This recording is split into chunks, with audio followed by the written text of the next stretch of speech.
अरिहन्तो भगवन्त इन्द्रमहिता सिद्धास्य सिद्धीश्वरा आचार्य जिनिशासिणोन्नतिकरा पूजा उपाध्यायका श्री सिद्धांत सुपाठका मुनिवरा रत्नत्रयाराधका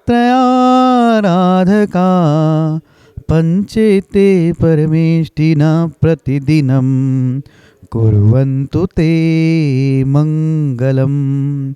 अनंत अनंत परम सिद्ध भगवान की जय। 1000 श्री आदिनाथ भगवान की जय। अंतिम तीर्थेश भगवान महावीर स्वामी की जय। आचार्य भगवान गुरुवर श्री विशुद्ध सागर जी महाराज की जय। सम्यक समाधान प्रदाता मुनिषि सुप्रभ सागर जी महाराज की जय। मुनिषि प्रणत सागर जी सौम्य सागर जी मुनिराज की जय। जय जन बंधुओं, हम सभी यहाँ उपस्थित हुए हैं देश के लोकप्रिय कार्यक्रम सम्यक समाधान के लिए। एक ऐसा कार्यक्रम, एक अनूठा प्लेटफॉर्म जिसके माध्यम से हम सभी के मन में उठने वाले जो विकल्प है उस विकल्पों का सम्यक समाधान मुनिश्री अपने मुखारविंद से हम सभी को प्रदान करते हैं। कितने अहोभाग्य के वह क्षण होंगे जिस क्षण में अपने मन में उठने वाले विकल्पों का समाधान पंचम परमेष्टि साधु परमेष्टि के मुखारविंद से हम सभी को प्राप्त होता है।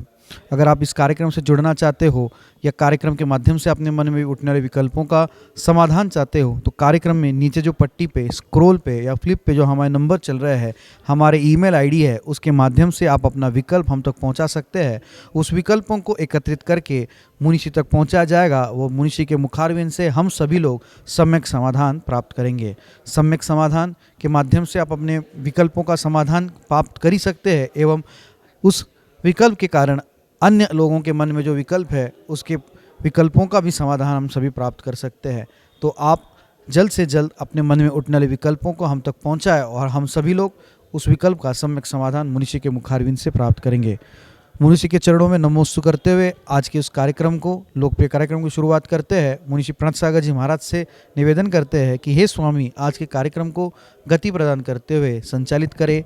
नमोस्तु नमोस्तु नमोस्तु। ओम नमः सिद्धेभ्य।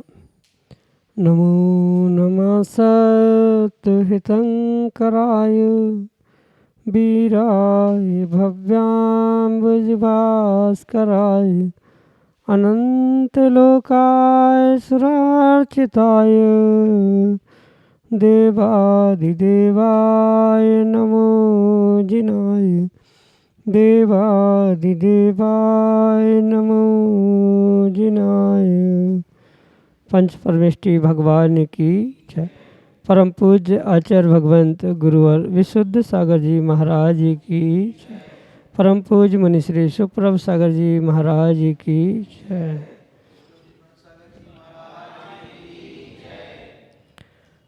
गुरु उपकार के रूप में प्राप्त वह अनूठी विधा समीचीन विकल्पों का सम्यक समाधान जो कि हम सभी प्रतिदिन आगम के परिप्रेक्ष्य में प्राप्त करके और अपने मन को निर्विकल्पता की ओर ले जाने का पुरुषार्थ करते हैं, क्योंकि निर्विकल्प मन ही आत्मसुख का वास्तविक स्वरूप है। ऐसे आत्मकल्याण की वह अनूठी विधा समीचीन विकल्पों का सम्यक समाधान जो कि हम सभी परम पूज्य आचार्य भगवंत गुरुवर विशुद्ध सागर जी महाराज के मंगल सुभाषित से परम पूज्य मुनिश्री सुप्रभ सागर जी महाराज की महती अनुकंपा से प्रश्न नाम के स्वाध्याय के रूप में प्राप्त कर रहे हैं। और वही सम्यक समाधान हमारे आत्मकल्याण का पथ प्रदर्शित करने वाला है। प्रारंभ करते हैं उस आत्मकल्याण की अनूठी विधा समीचीन विकल्पों के सम्यक समाधान को। और आज के पहले विकल्प के लिए सागर मध्य प्रदेश से अदिति जैन महाराष्ट्र के श्री चरणों में कोटि कोटि नमोस्तु निवेदित करते हुए अपना समीचीन विकल्प रख रहे हैं कि महाराज जी, मेहनत, योग्यता और किस्मत, इन सब में बलवान क्या है एवं ये बदले जा सकते हैं क्या? हमारे समीचीन विकल्प का सम्यक समाधान करने की अनुकंपा करें। नमोस्तु महाराज जी, नमोस्तु। ओम नमः सिद्धम। परम पूज्य आचार्य भगवान गुरुवर विशुद्ध सागर जी महाराज की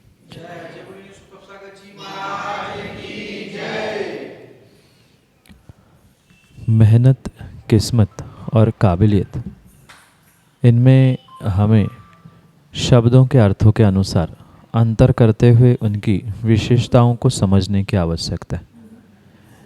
ये परम सत्य है कि जीव अपने काबिलियत के अनुसार ही मेहनत करता है और मेहनत के अनुसार ही उसकी आने वाली किस्मत बनती है। पर कथनचित ये सत्यता को ही समझने की आवश्यकता है कि जीव की अगर किस्मत है, भाग्य है, तो ही वह योग्य दिशा में अपनी मेहनत करते हुए अपनी उस काबिलियत को बढ़ाने का या कम करने का पुरुषार्थ करता है। क्योंकि काबिलियत हो चाहे किस्मत हो, ये किसी प्रकार से गॉड गिफ्टेड नहीं है, अपितु हमारे स्वयं के मेहनत से ही प्राप्त होने वाली वस्तु है।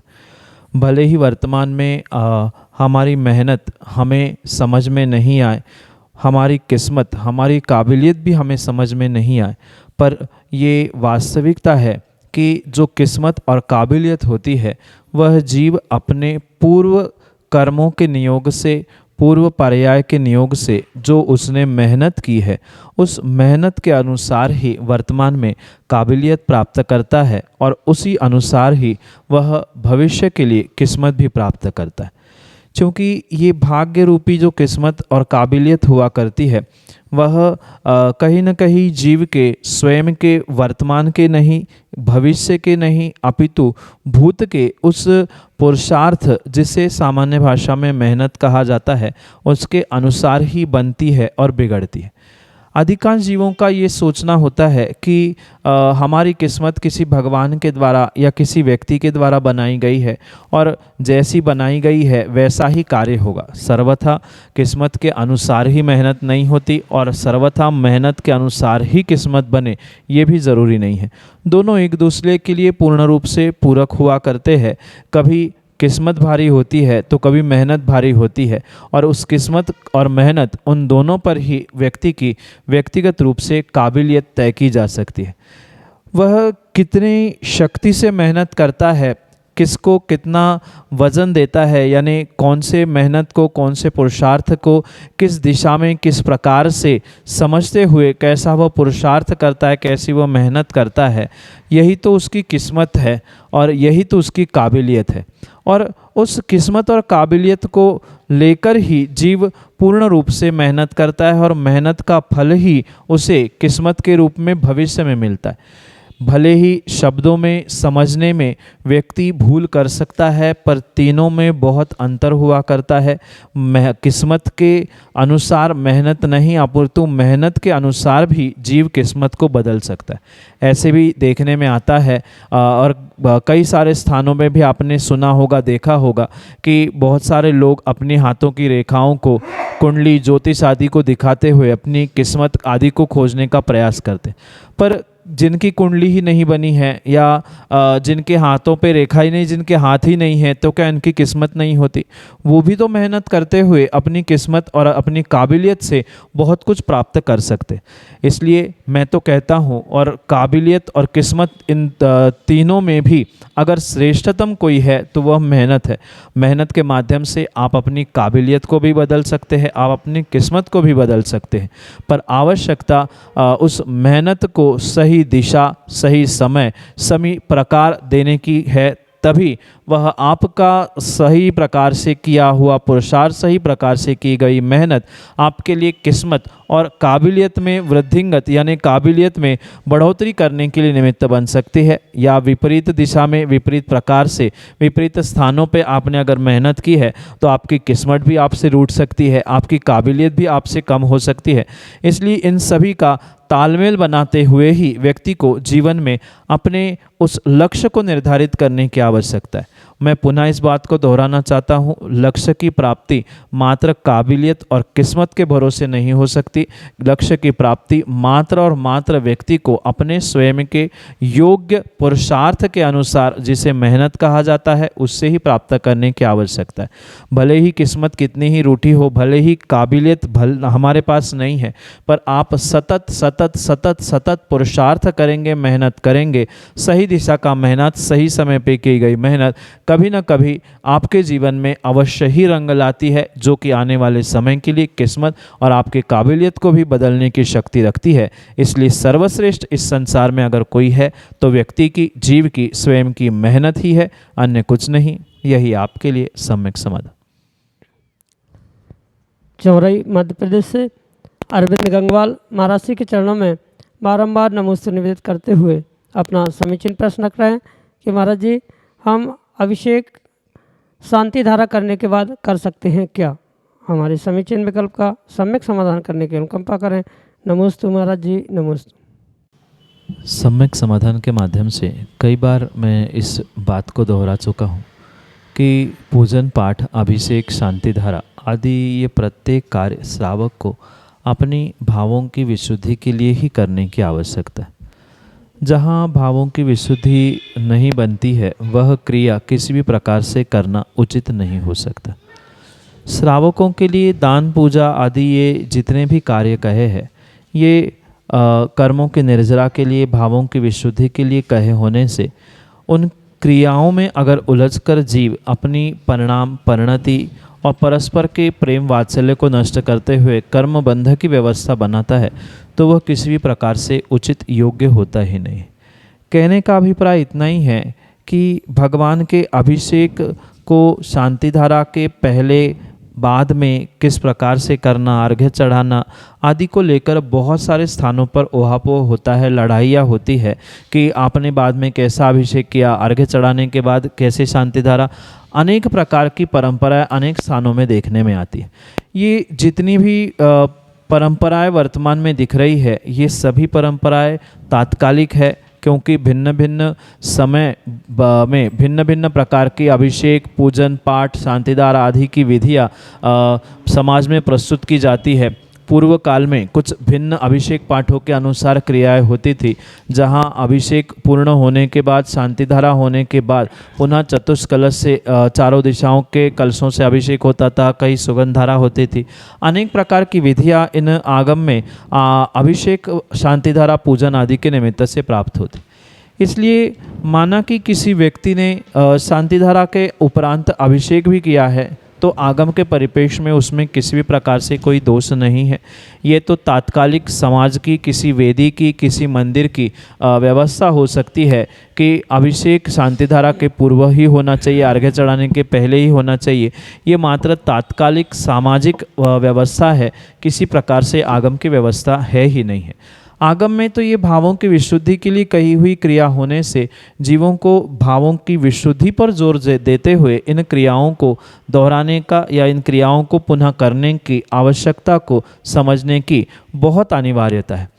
तभी इस बात को जीव समझ सकता है कि शांति धारा के उपरांत अगर किसी व्यक्ति ने किसी कारणों से अभिषेक किया, माना किसी मंदिर की व्यवस्था है कि पहले अभिषेक होगा और फिर शांति धारा के बाद अर्घ्य समाप्त करके वह क्रिया पूर्ण हो, पर कोई व्यक्ति जिसका प्रतिदिन अभिषेक करने का नियम था वह उस दिन विलंब से पहुंचा और उसने शांति धारा के बाद अभिषेक कर लिया, तो क्या भगवान रूठ के उस थाली से, सिंहासन से उठ के कहीं चले जाएंगे? वे तो वितरागी है, उन्हें तो किसी प्रकार से कोई भी परेशानी, दिक्कत नहीं है।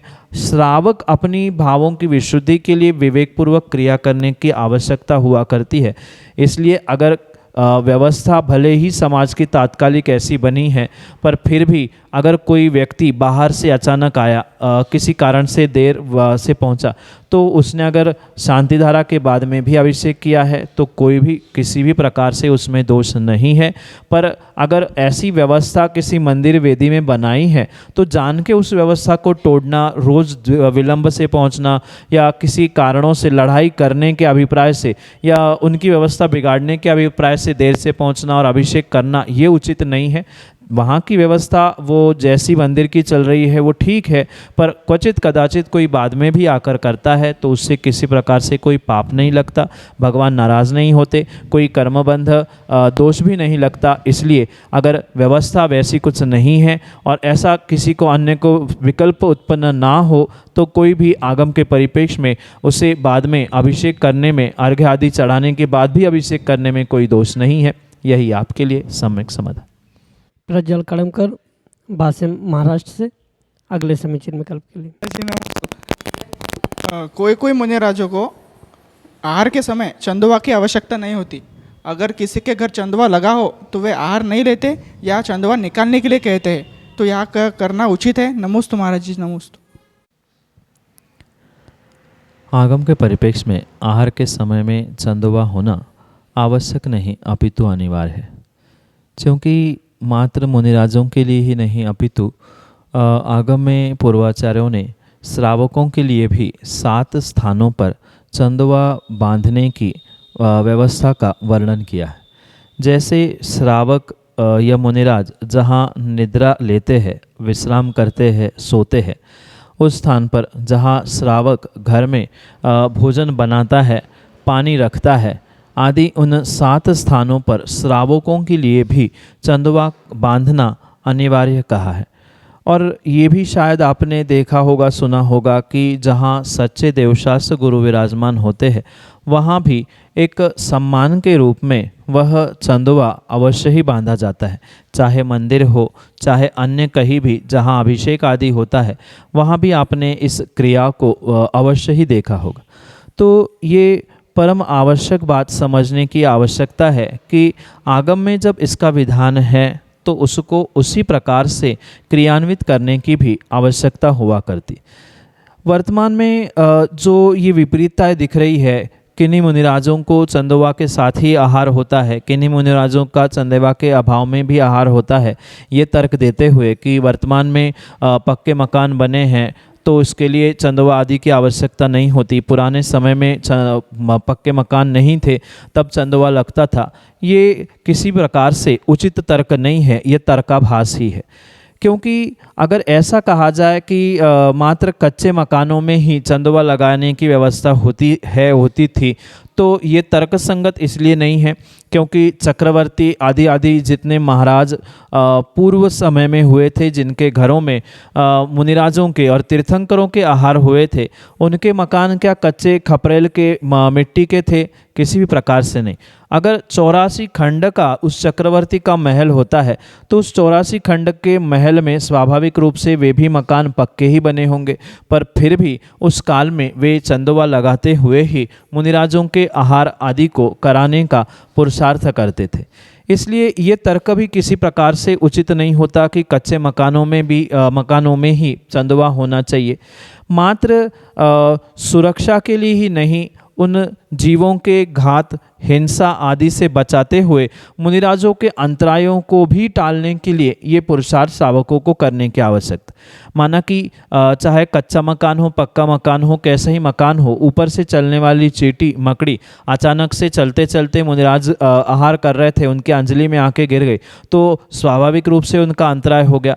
माना कि हाथ पे भी नहीं गिरी, कहीं अन्यत्र गिरी, किसी व्यक्ति का पैर पड़ गया, मुनिराज की दृष्टि हो गई, सो अंतराय हो गया, जीवों की हिंसा हो गई। जो सामान्य रूप से दीवालों पर चलने वाले ये तिर्यंच है, चींटी है, मकड़ी है, छिपकली है, ये कपड़े के ऊपर उतने आसानी से नहीं चढ़ पाते और नहीं चल पाते।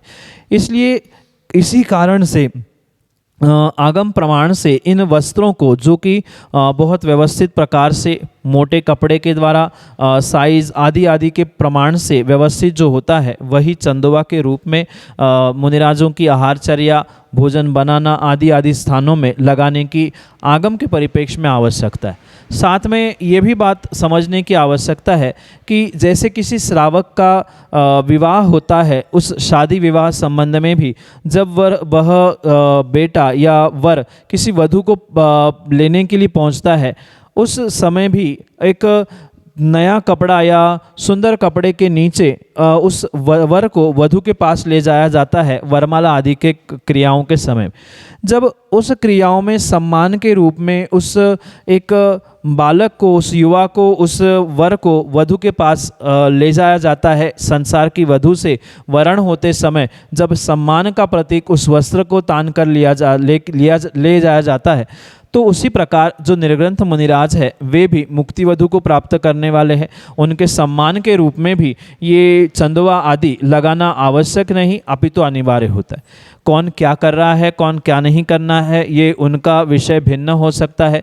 उचित अनुचित ये आप स्वाभाविक रूप से आगम की व्यवस्था समझते हुए समझ ही सकते हैं, पर आहार के समय में चंदवा होना ये उचित ही है, किसी प्रकार से अनुचित नहीं है। और जो ऐसा करवाते हैं, लगा हुआ चंदवा निकालवा देना या लगा है वहाँ आहार ना करते हुए अन्यत्र करना, ये कहीं ना कहीं आगम के विरोध में, आगम के विपरीत ही कार्य करते हैं। ठीक है, सहजता से आप नहीं लगवा रहे हैं, ये भिन्न विषय था, पर जहाँ लगा है वहाँ निकलवाना, वहाँ आहार ना करते कहीं अन्यत्र जाके खड़े हो जाना या चौके से लौट जाना, ये आगम के परिप्रेक्ष्य में उचित हो ही नहीं सकता। ये आगम का अवर्णवाद है। जब आगम में ये व्यवस्था कही है तो उसे आप किसी भी प्रकार से नकार नहीं सकते हैं। किसी प्रकार से व्यवस्था हमारी है ऐसा कहते हुए आगम के विपरीत कार्य नहीं किया जा सकता, न कहा जा सकता है। यही आपके लिए सम्यक समाधान।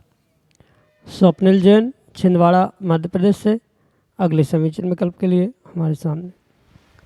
मम गुरुदेव परम पूज्य मुनिषि के श्री चरणों में बारंबार नमन करता हूँ। नमोस्तु नमोस्तु नमोस्तु महाराज जी।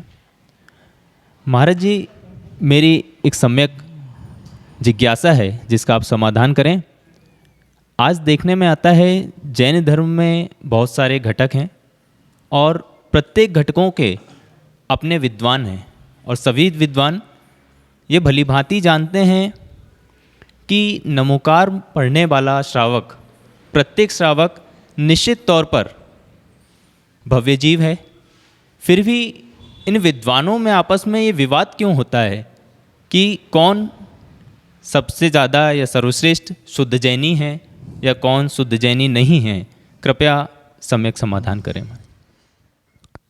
जीव की जो मान कसा है वह मान कसा है किसी भी प्रकार से जीव को सत्य जानते हुए भी सत्य को मानने नहीं देते। जबकि जिन विद्वानों को आप विद्वान कह रहे हैं, मेरे परिप्रेक्ष्य में, आगम के परिप्रेक्ष्य में, वे मात्र तथाकथित विद्वान, तथाकथित ही पंडित हो सकते। क्योंकि अगर किसी भी प्रकार से ज्ञान का मद उनके भीतर है तो वह आगम के परिप्रेक्ष्य में ज्ञानी नहीं हो सकते। डिग्री के विद्वान, पंडित, समझदार होना भिन्न विषय हुआ करता है। और मान कसाय से, मद कसाय से रहित होते हुए वास्तविकता को समझना, सत्यता को जानना और उस सत्यता को मानना, ये बिल्कुल भिन्न परिणति और परिणाम देखने में आते। जैसे कि आपने ये विकल्प रखा है, बिल्कुल इसके लिए आपको पहले तो ये समझना होगा कि ये मात्र तथाकथित ही विद्वान या ज्ञानी हो सकते हैं। वास्तविकता का उनके पास अभी उतना बोध नहीं है। अगर किंचित भी उनके पास वास्तविकता का और सत्यता का बोध होता तो शायद कभी भी इन अनेक घटकों को लेकर कौन सर्वश्रेष्ठ आदि की जो स्पर्धा वर्तमान में चल रही है वो हो ही नहीं सकती। एक सच्चा सम्यक दृष्टि मान कषाय के अभाव में ही सभी जीवों को समान रूप से जानते हुए, देखते हुए उसको धर्मात्मा ही देखता है।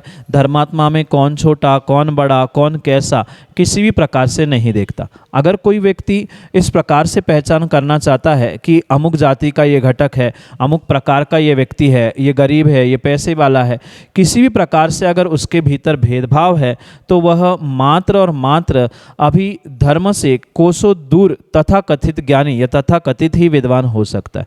वास्तविकता तो यही है कि भले ही जीव को सत्यता का कितना भी बोध क्यों न हो, पर अगर तीव्र मान कषाय का उदय उसके भीतर चल रहा है तो प्रतिदिन प्रति समय वह मात्र प्रतिस्पर्धा के निमित्त से अपने आप को सर्वश्रेष्ठ या अपन स्वयं जिस घटक से वो बिलोंग करता है उसको बहुत बड़ा प्रस्थापित करने के चक्कर में वह सत्यता को, आगम को झुटलाने का ही प्रयास करता है।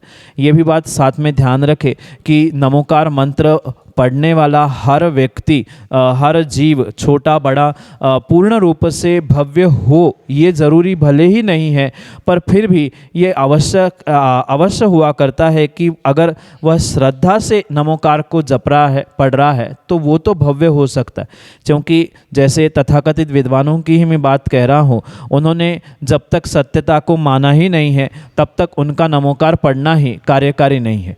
वो तो ऐसे भी देखने में आते हैं, वे पंच परमेष्ठी में भी और एक एक परमेष्ठी में भेदभाव करने वाले होते हैं, तो फिर उनमें भी प्रतिस्पर्धा, व्यक्तिगत श्रावकों में भी प्रतिस्पर्धा हो रही है, तो उनके पास मात्र शब्दों का ही नमोकार है। शब्दों के नमोकार से कभी भी कल्याण नहीं होगा।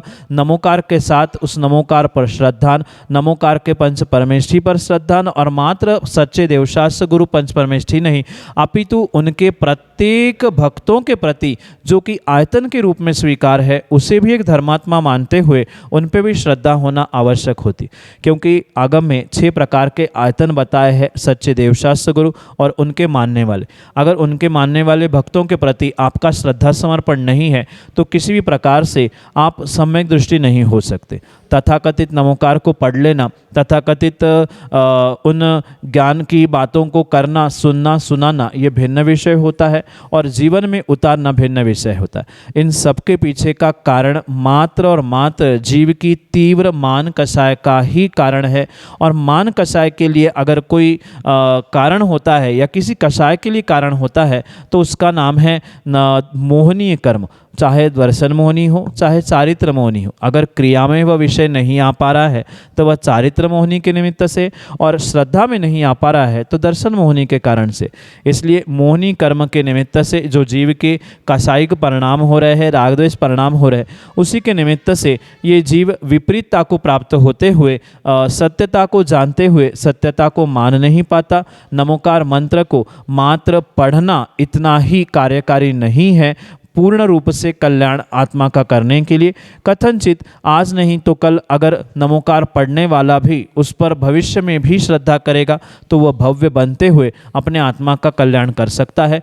पर हर व्यक्ति जो नमोकार पढ़ रहा है बिना श्रद्धा के पढ़ रहा है तो ज़रूरी नहीं है वो भव्य हो, ये भी बात आपको समझनी होगी। पर ये जो भेदभाव दिख रहा है ये किसी भी प्रकार से किसी दूसरे के द्वारा क्रिया हुआ नहीं, व्यक्ति के निज मान कषाय, तीव्र मोहनी कर्म के उदय आदि के निमित्त से ही हुआ करता है। उससे बचने के लिए मान कषाय का विगलित होना ही परम आवश्यक है, जिसके माध्यम से व्यक्ति सत्यता को जानते हुए सत्यता को मान सकता है, तभी वह भव्य बनते हुए अपने आत्मा का कल्याण कर सकता है, अन्य किसी भी प्रकार से नहीं। यही आपके लिए सम्यक समाधान।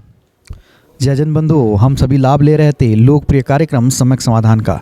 प्रतिदिन की भांति यह कार्यक्रम 5:13 पे यूट्यूब चैनल सुप्रभ वाच के माध्यम से प्रसारित होता है। मुनिषी का नाम सुप्रभ और वाणी का पर्यायवाची नाम उवाच, सुप्रभ उवाच यह नाम चैनल का है। आप यूट्यूब पे सुप्रभ उवाच सर्च कर सकते हैं एवं सर्च करके इस यूट्यूब चैनल को सब्सक्राइब करें एवं उसका बेल आइकन प्रेस करें ताकि मुनिषी की अधिक जानकारी एवं जो सम्यक समाधान आदि कार्यक्रम है उसकी जानकारी भी आपको उपलब्ध होती रहे। नोटिफिकेशन के द्वारा आपको याद रखने की ज़रूरत नहीं है। प्रतिदिन ठीक 5:13 पे यूट्यूब चैनल सुप्रभ वाच के माध्यम से यही कार्यक्रम प्रतिदिन शाम को 4 बजे आदिनाथ टीवी चैनल के माध्यम से भी प्रसारित होता है। ठीक 4 बजे आदिनाथ टीवी चैनल के माध्यम से सम्यक समाधान उपलब्ध होता है। शाम को 7:40 पे जिनवान टीवी के माध्यम से मुनिषी के प्रवचन विगत चातुर्मास्थली विदिशा में सुक्ति मुक्तावली इस अद्भुत ग्रंथ पे हुए थे। उस प्रवचनांश प्रतिदिन शाम को 7:40 पे जिनवान टीवी के माध्यम से प्रसारित होते हैं। आप सभी लोग घर बैठे सुक्ति मुक्तावली इस ग्रंथ का स्वाध्याय करते हुए मुनिषी के वाणी का लाभ ले सकते हैं। प्रतिदिन 2:30 पे 2:30 बजे मुनिषी के प्रवचन आदिनाथ टीवी चैनल के माध्यम से भी प्रसारित होते हैं। आप सभी लोग दोपहर को 2:30 पे आदिनाथ टीवी चैनल के माध्यम से भी मुनिषी के प्रवचन का लाभ ले सकते हैं। आज के लिए इतना ही। मुनिषी के चरणों में कोटिशा नमोस्तु करते हुए आज के इस लोकप्रिय कार्यक्रम को यहीं पे विराम देते हैं। नमोस्तु नमोस्तु नमोस्तु।